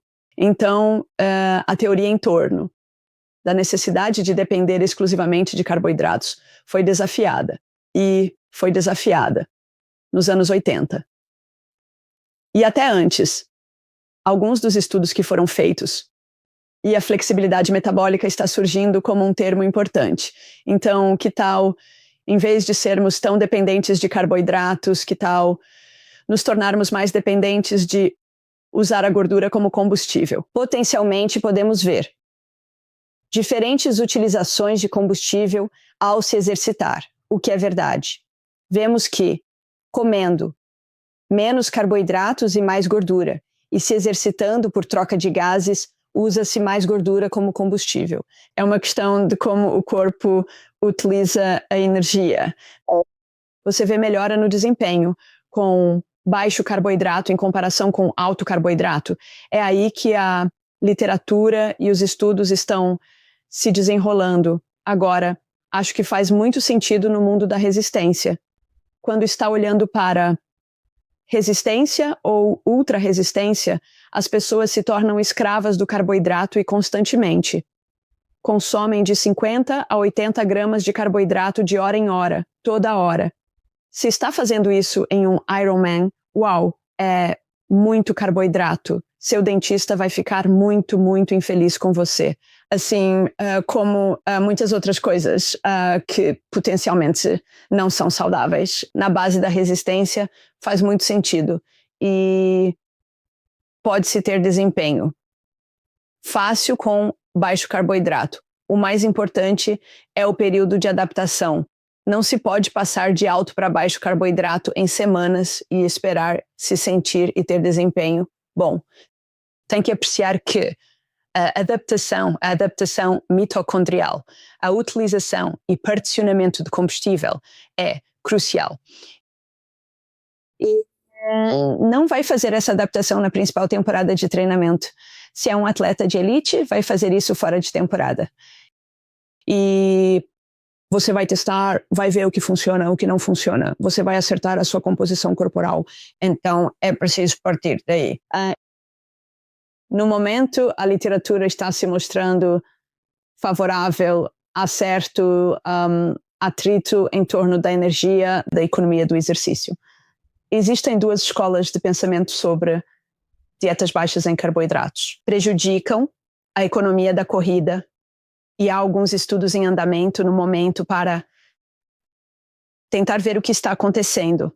Então, 2 escolas de pensamento no espaço do exercício intermitente. A literatura que surge é interessante, pois poderia argumentar que nesse espaço e no tipo de treinamento de resistência, os tipos de exercício que você faz são de natureza mais glicolítica. Eles demandam mais glicose e glicogênio sendo usados como fonte de combustível porque são de alta intensidade.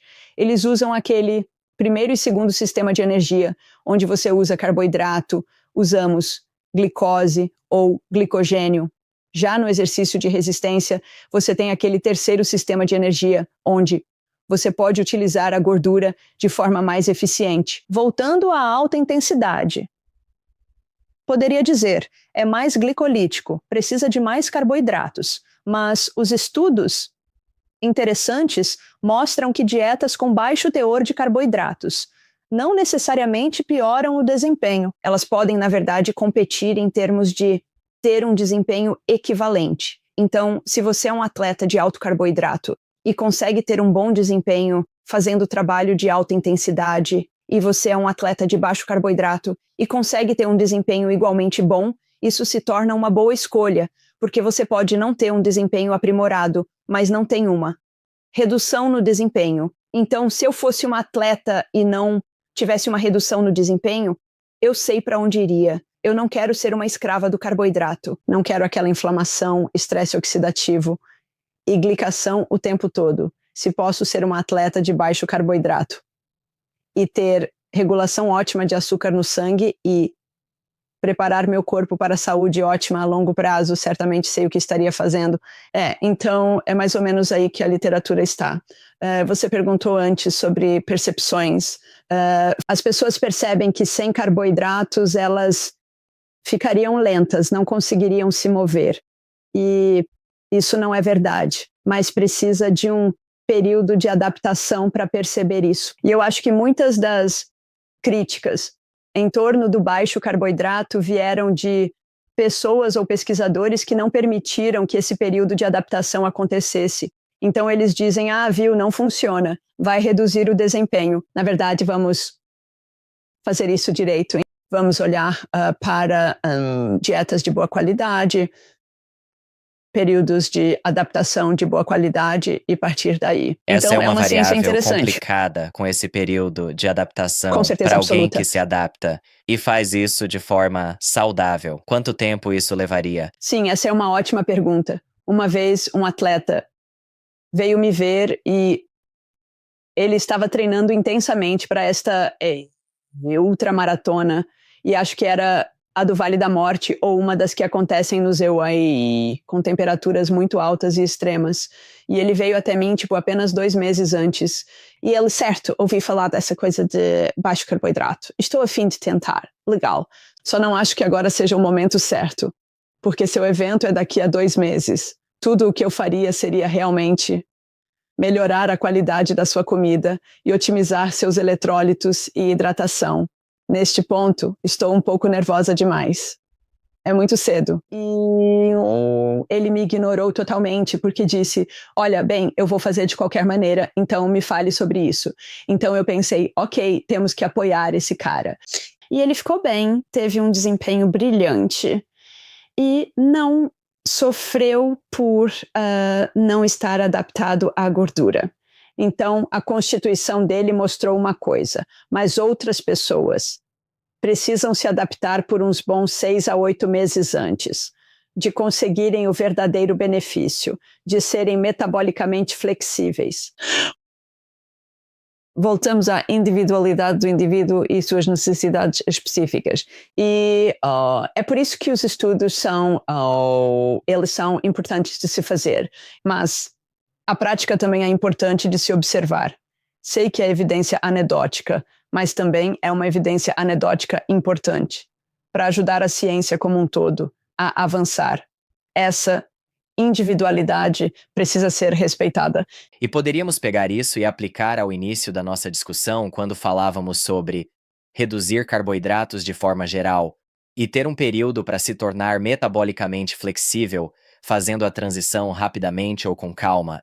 E Sim, consigo ver como isso se aplica nesse sentido também, onde as pessoas estão acostumadas a cada 2 horas, fazer aquela recarga de carboidratos ao longo do dia, como lanches, e depender disso porque foi assim que treinaram o corpo para fazer. Sim, e eu também queria mencionar que o contexto prático do exercício também é muito importante.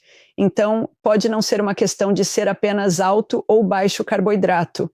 Acho que a flexibilidade metabólica e ser capaz de ciclar seus carboidratos e talvez combinar algumas daquelas sessões de treino mais pesadas com carboidratos, uma vez que você esteja adaptado e potencialmente o próprio evento treinando em um estado de alta disponibilidade de carboidratos, enquanto você se adaptou à baixa disponibilidade de carboidratos.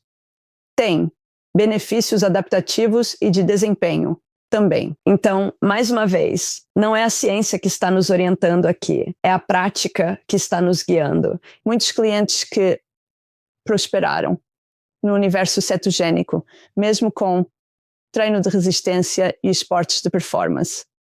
Com o tempo, porém, descobriram que em certas sessões se sentiam melhor com alguns carboidratos. Isso não significa tipo um sanduíche com 10 fatias de pão, uma em cima da outra.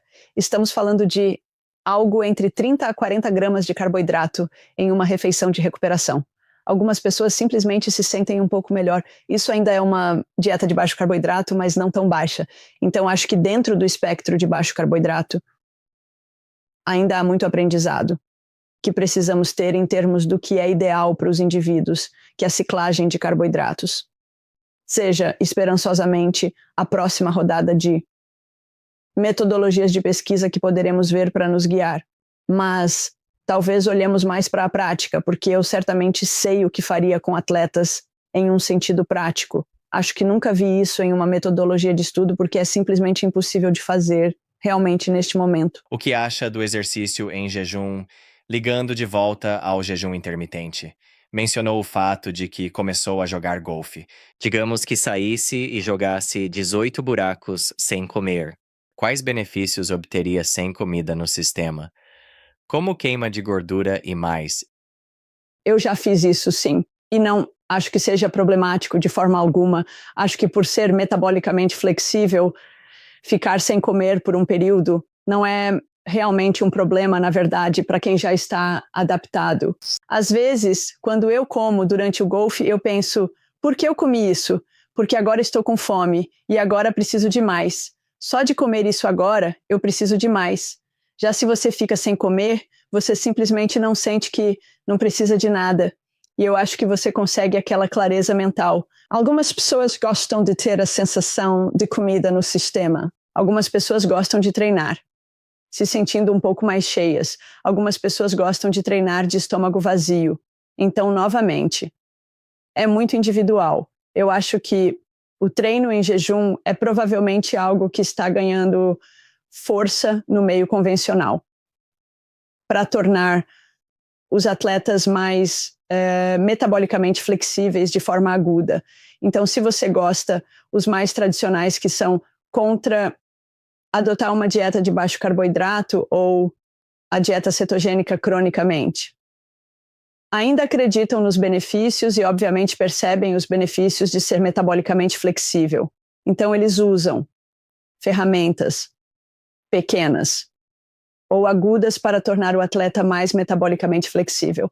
Uma delas, por exemplo, é o treino em jejum.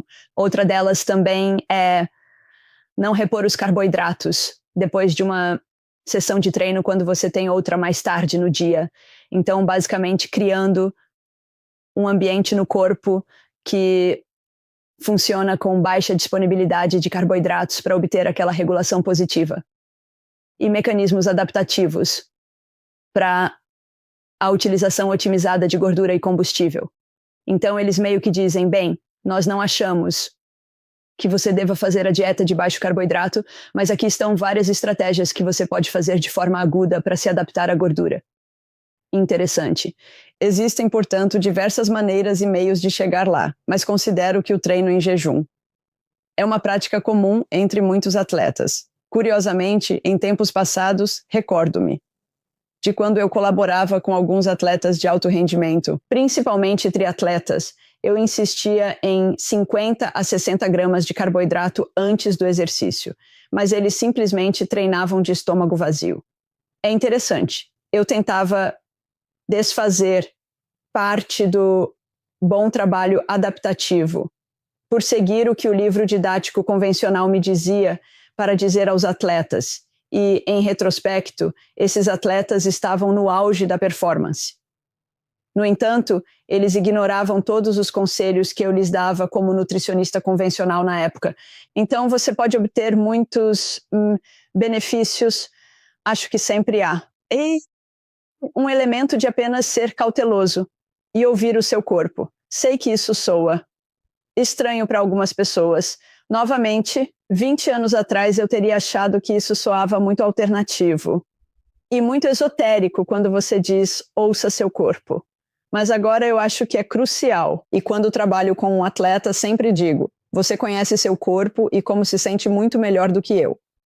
Então, ouça isso e descubra o que funciona e o que não funciona para você. E às vezes com coisas assim, ao descobrir o que funciona para você, precisa experimentar.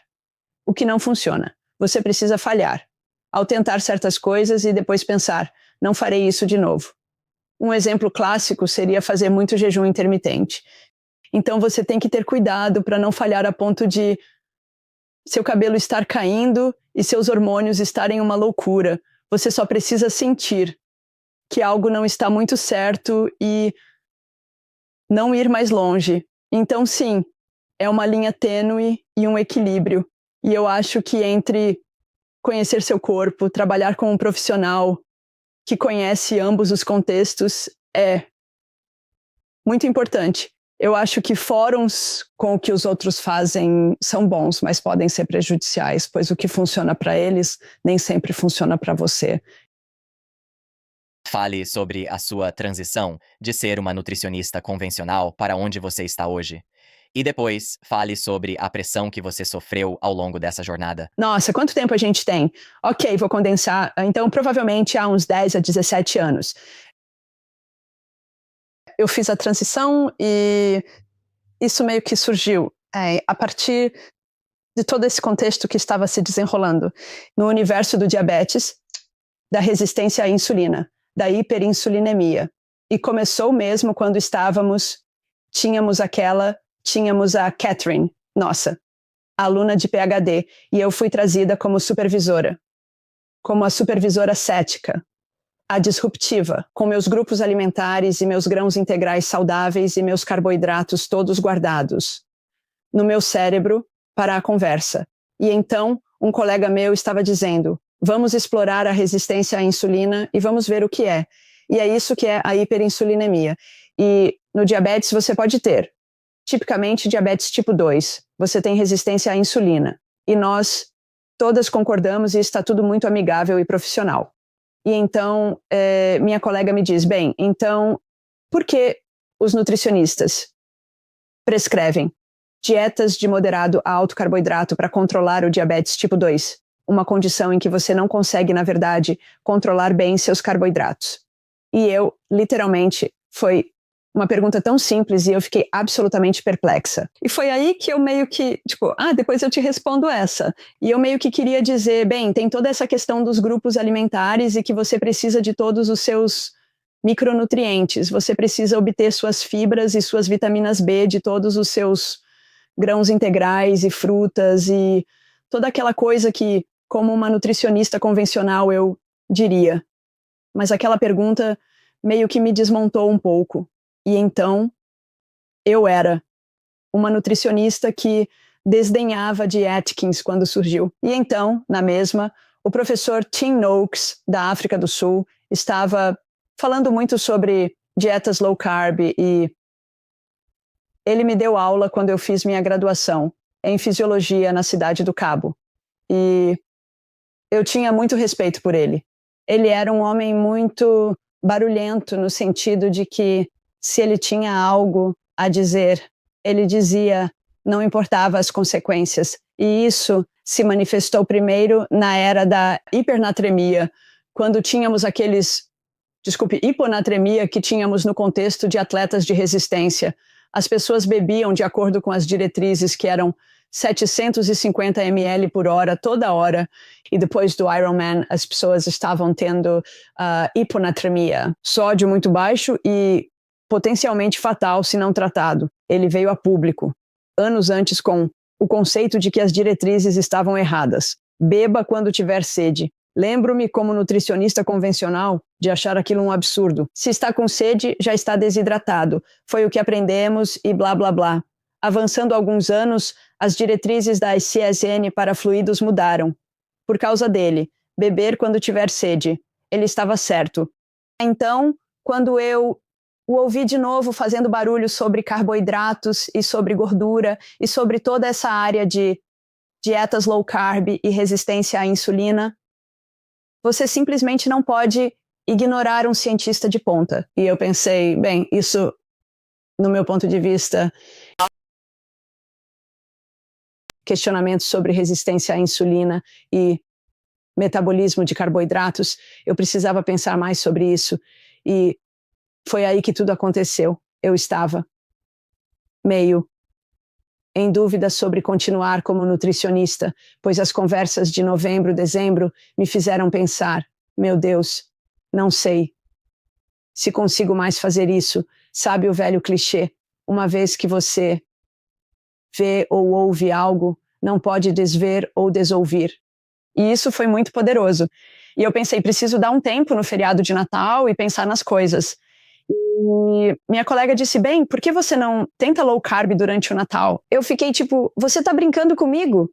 Você já viu o que meus vizinhos trazem para os petiscos e coisas do tipo? Enfim, então eu tentei e pensei, na verdade, dá para fazer. E eu li e li e li e li mais, e eu li o trabalho que eu tinha visto no passado, mas simplesmente fechei os olhos.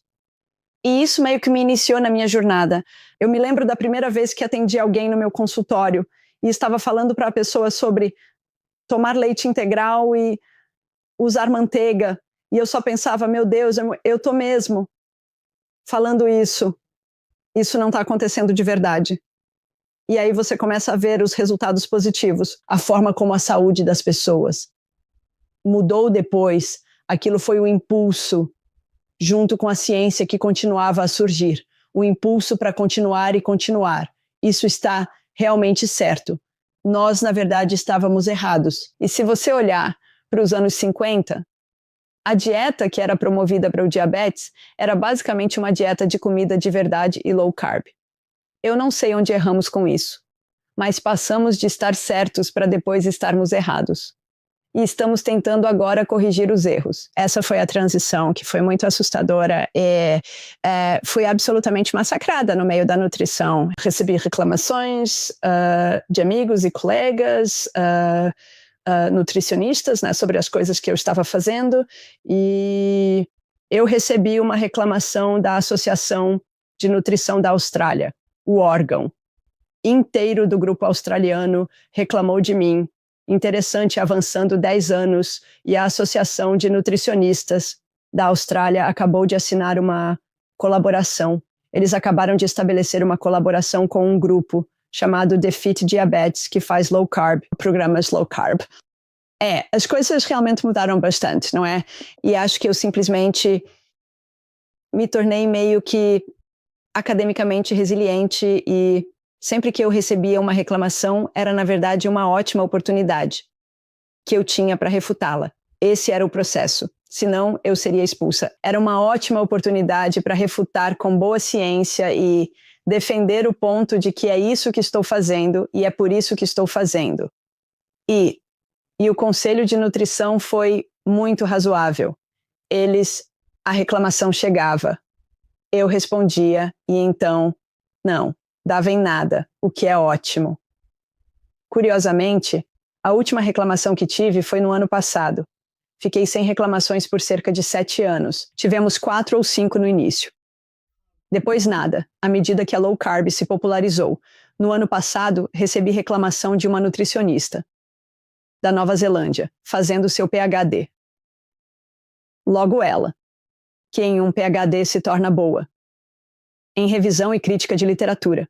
Ela reclamou do meu envolvimento com dietas low carb para diabetes, alegando que não há evidências de que dietas low carb sejam boas para o manejo do diabetes tipo 2. Pensei, meu Deus, essa mulher vive debaixo de uma pedra.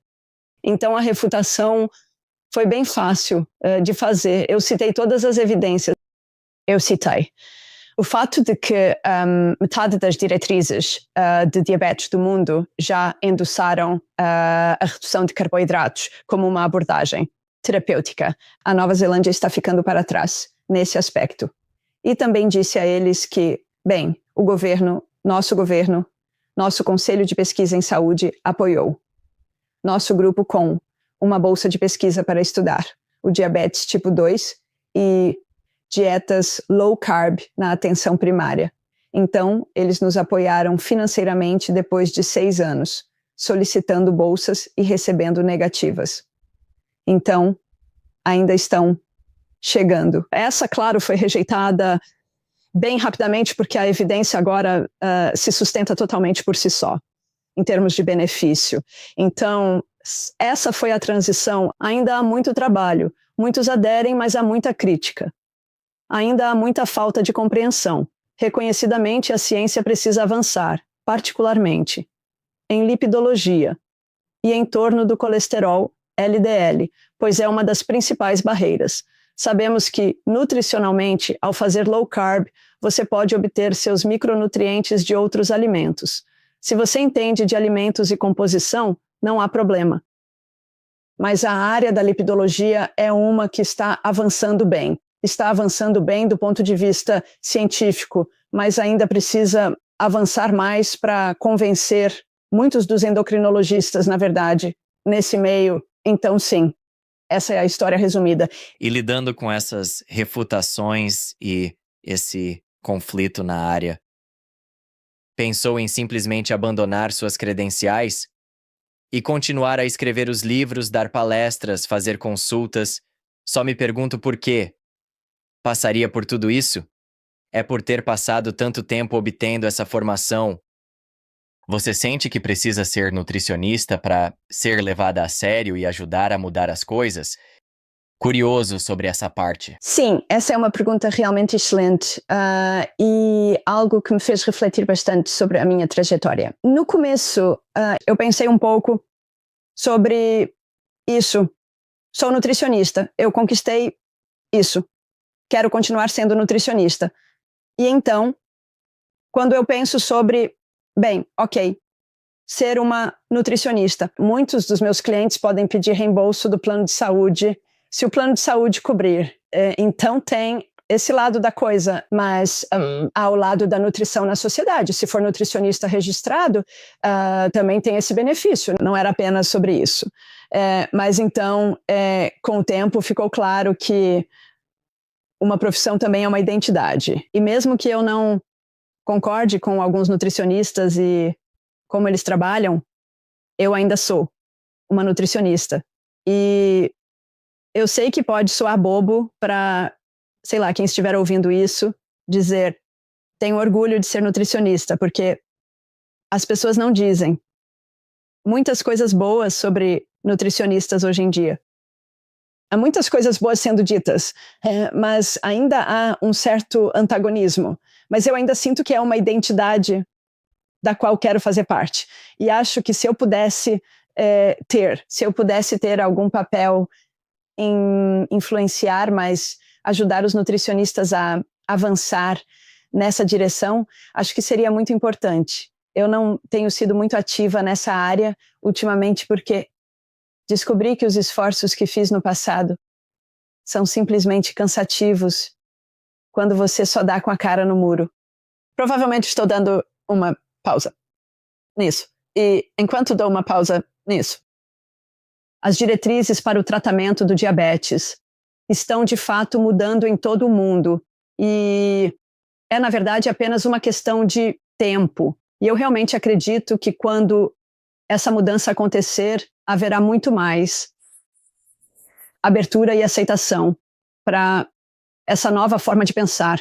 Mas eu acho que agora, e talvez pela primeira vez na minha carreira, Se eu recebesse aquela mesma reclamação que recebi no ano passado, eu pensei comigo mesma, se eu for descredenciada ou perder minha licença. Por causa disso, vou fazer barulho sério sobre isso. Pois é ridículo, é ridículo.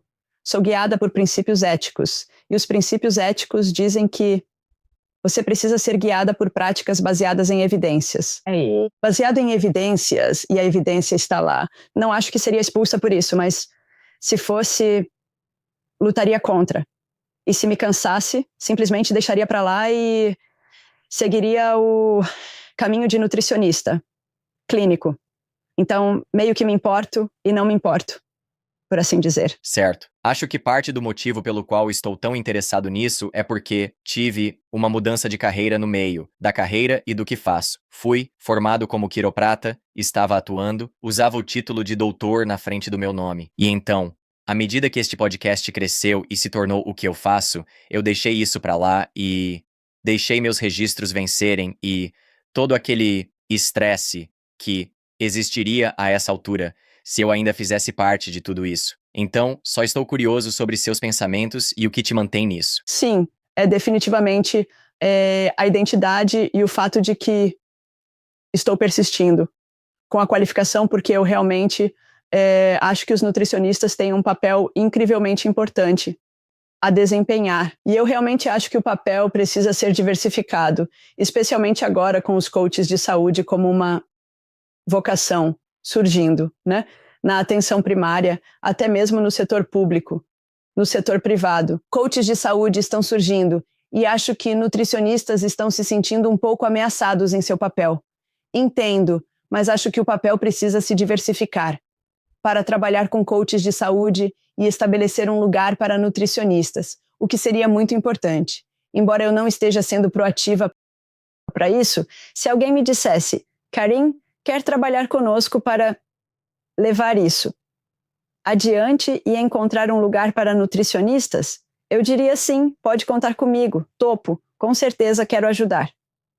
Mas também sinto que, ao ir a conferências no exterior e encontrar outros nutricionistas, curto muito isso. É tipo, sim, essa é nossa identidade, nosso pequeno grupo, lutando para abrir caminho e progredindo, com certa satisfação. Não me causa o estresse que talvez tenha causado a você, como disse. E acho que talvez se me causasse estresse, deixaria para lá porque sou péssima em lidar com o estresse. Mas os benefícios superam o estresse no momento. Se tiver que responder a uma reclamação de vez em quando e continuar lutando, então, consigo fazer isso. Não chegou a ser estresse pra mim. Deixei pra simplificar na Certo. época e estou feliz por ter feito isso no meu caso. Sim. Mas, Karin, que bom pra você. Continue lutando o bom combate. Nós vamos colocar os Haha, links dos obrigada. seus livros, seu site, suas redes sociais, tudo nas notas do episódio. Gostei muito desta conversa. E agradeço o seu trabalho. Obrigado. Ótimo, obrigada. Foi um prazer e agradeço o convite. Agora que terminamos, vai querer ficar e assistir a este outro episódio incrível. Não vai querer perder. Te vejo lá. Se eu coloco comida na minha boca e ela vai para o meu estômago e meu trato GI, não importa qual seja a comida, ela vai causar inflamação, porque a inflamação é a proteção natural do corpo contra material estranho. Frutose.